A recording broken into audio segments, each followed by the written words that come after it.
चालेल.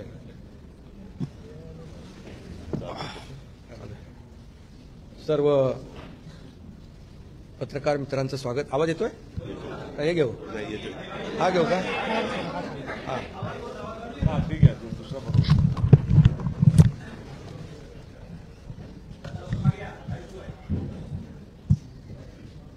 आज आम्ही राज्यपाल महोदयांची भेट घेऊन महायुतीचं सरकार स्थापन करण्याची परवानगी मागितली आणि राज्यपाल महोदयांनी परवानगी दिली. उद्या आझाद मैदानमध्ये संध्याकाळी 5:30 वाजता शपथविधी आहे. देवेंद्रजींनी देखील आपल्याला निमंत्रण दिलं आहे. आम्ही देखील आपल्या सगळ्यांना निमंत्रित करतोय आणि मला आनंद आहे की 2.5 वर्षापूर्वी इथेच वाटतं ना, इथेच देवेंद्रजींनी मी मुख्यमंत्री व्हावं म्हणून माझ्या नावाची शिफारस केली होती आणि आज देवेंद्रजी मुख्यमंत्री व्हावेत अशी शिफारस आणि पाठिंब्याचं पत्र शिवसेनेच्या वतीने आज आम्ही दिलं आहे. आणि यापूर्वीच तुमच्या पत्रकार परिषदेमध्ये शिवसेनेचा पाठिंबा आणि पूर्ण समर्थन भारतीय जनता पक्षाच्या उमेदवारांना देवेंद्रजींना आम्ही देऊन टाकला होता. आदरणीय प्रधानमंत्री मोदीजी आणि गृहमंत्री अमित शाह साहेब असतील आणि भारतीय जनता पक्षाचे अध्यक्ष नड्डाजी जो काही निर्णय घेतील त्याला पूर्ण समर्थन पाठिंबा शिवसेनेचा असेल अशा प्रकारची भूमिका मी यापूर्वीच घेतली. आणि कारण मगाशी दादा म्हणाले तसं तुम्ही बातम्या कुठून कुठे चालवता, कुठे नेता, काय ते त्याला तुम्हाला चर्चा नको. गावी गेलो तरी तुम्ही काय काय चालवत असता. त्यामुळे मी अगदी मन मोकळेपणाने माझी भूमिका स्पष्ट केली. अतिशय खेळीमेळीच्या वातावरणामध्ये हे सरकार स्थापन होत आहे याचा आनंद आहे मला.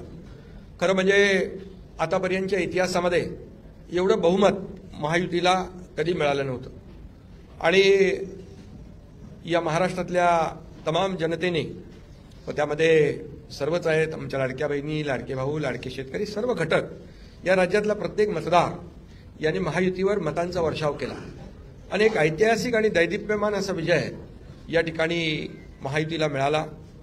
यामागे नक्कीच गेल्या 2.5 वर्षाचं काम जे आहे आम्ही केलं तिघांनी मिळून.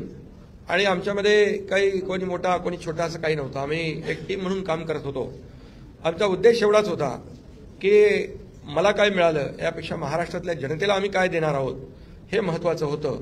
आणि एक सर्वसामान्यांचं सरकार म्हणून आम्ही काम केलं आणि म्हणून सर्व मतदारांना मी मनापासून धन्यवाद यापूर्वीच दिलेत. आणि खरं म्हणजे राज्य चालवताना अनेक निर्णय आम्ही जे घेतले, जे विकास प्रकल्प आपल्या सगळ्यांना माहीत आहेत, मी त्याची एकदा डिटेलमध्ये बोलू इच्छित नाही, परंतु जे विकास कामं महाविकास आघाडीने थांबवली होती, जे प्रकल्प थांबवले होते, या महाराष्ट्रातल्या जनतेसाठी आवश्यक होते, या महाराष्ट्राला 10-20 वर्ष मागे नेणारा निर्णय महाविकास आघाडीने घेतला. आमचं सरकार आल्यानंतर तात्काळ ते प्रकल्प आम्ही सुरू केले, मार्गी लावले आणि त्याचे उद्घाटनही आदरणीय प्रधानमंत्री मोदीजींच्या हस्ते केले. याचा देखील आनंद आणि समाधान आम्हाला आहे. शेवटी सरकार कुणासाठी असतं? सरकार हे सर्वसामान्यांसाठी असतं, लोकांसाठी असतं, राज्याच्या विकासासाठी असतं आणि ते आम्ही तंतोतंत पालन करण्याचं आणि त्याचं नियोजन करण्याचं काम आम्ही 2.5 वर्षात केलं.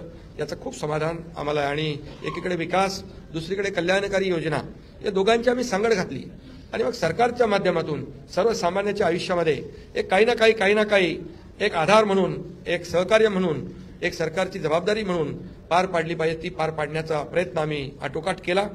आणि त्यामध्ये आदरणीय प्रधानमंत्री मोदीजी, गृहमंत्री अमित शाह साहेब असतील, नड्डाजी असतील, केंद्रीय मंत्री असतील, त्यांनी आम्हाला वेळोवेळी प्रत्येक वेळेस आमच्या प्रस्तावांना मान्यता दिली आणि या राज्याला पुढे नेण्यासाठी एक आपण जसं म्हणतो डबल इंजिनचं सरकार या ठिकाणी आम्ही 2.5 वर्ष चालवलं आणि त्याचा फायदा या राज्यातल्या जनतेला झाला.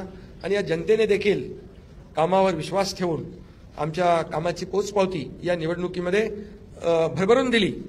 आपल्यालाही कोणालाही किंवा अनेक सगळे अंदाज वर्तवणारे जे सगळ्या एजन्सी असतात, एक्सपर्ट असतात, त्या सगळ्यांचा अंदाज या ठिकाणी बाद ठरवला आणि त्यामध्ये मतदारांना धन्यवाद द्यावे तेवढे थोडे आहेत. म्हणून मी पुन्हा एकदा सांगेन, माझ्या लाडक्या बहिणी असतील, लाडके भाऊ, लाडके शेतकरी, लाडके ज्येष्ठ, सगळेच या महाराष्ट्रातले सर्व घटक यांनी पूर्णपणे ऐतिहासिक विजय मिळवून दिला. त्यामुळे आता आमची जबाबदारी आणखी वाढली आहे आता आम्ही टीम म्हणून देवेंद्रजींना आता पूर्वी देखील 5 वर्षाचा अनुभव आहे, त्यांचा अनुभव आम्हाला 2.5 वर्षासाठी देखील कामी आला.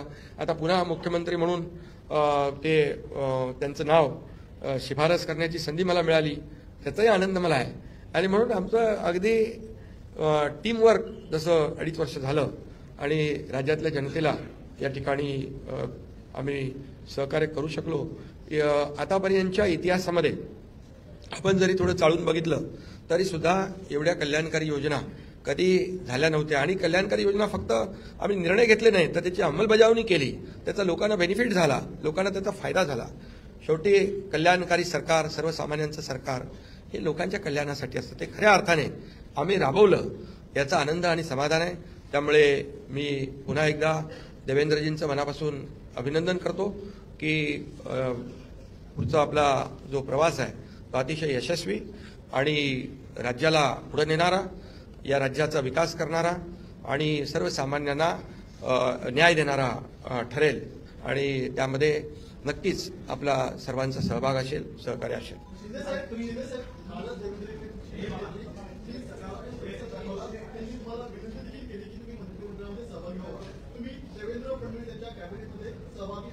अरे बाबा, ते सांगितलं ना संध्याकाळी, आम्ही सांगतो तुम्हाला, संध्याकाळी सांगतो. मला ते एकदमच पाहिजे थोडं थांबा. देवेंद्रजी माझ्याकडे आले, त्यांचा मनाचा मोठेपणा आहे, त्यांना धन्यवाद देतो. आमच्या सर्व महायुतीच्या आमदारांचा देखील जो काही आग्रह आहे, सगळ्यांना मी धन्यवाद देतो, सगळ्यांचा आदर करतो. त्यामुळे तुम्हाला सांगू ना,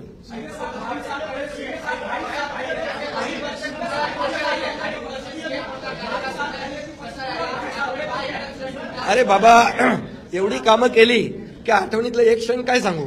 एवढे निर्णय आम्ही घेतले की ते सर्व निर्णय ऐतिहासिक होते.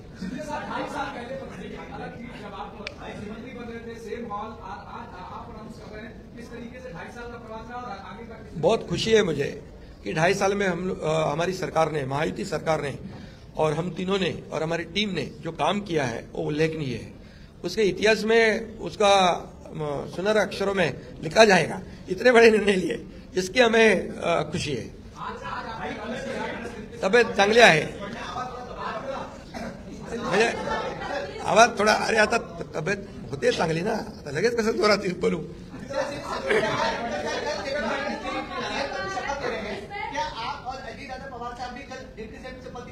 अरे भैया, अभी तो कहा, देवेंद्र जी ने भी कहा, मैं भी कह रहा हूँ, रुको थोड़ा, अभी शाम तक रुको. अभी कल शपथ ली है ना, उनका समझ में आएगा.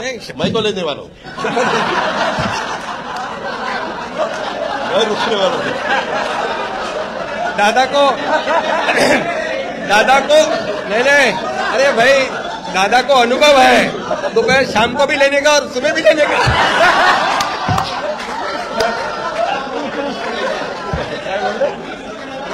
परंतु ऐका, पूर्वी आम्ही सकाळी दोघांनी घेतली होती, तो हे राहून गेलेलो होता. आता पुढे 5 वर्ष आता ठेवणार आहे. काय अरे सगळे कन्फ्युजन दूर होतील, थोडी कळ काढा, काही कन्फ्युजन ठेवणार नाही, सगळं क्लिअर.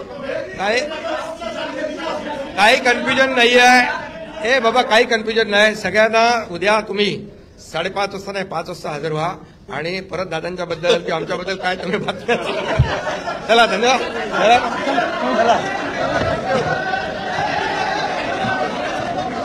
फोटो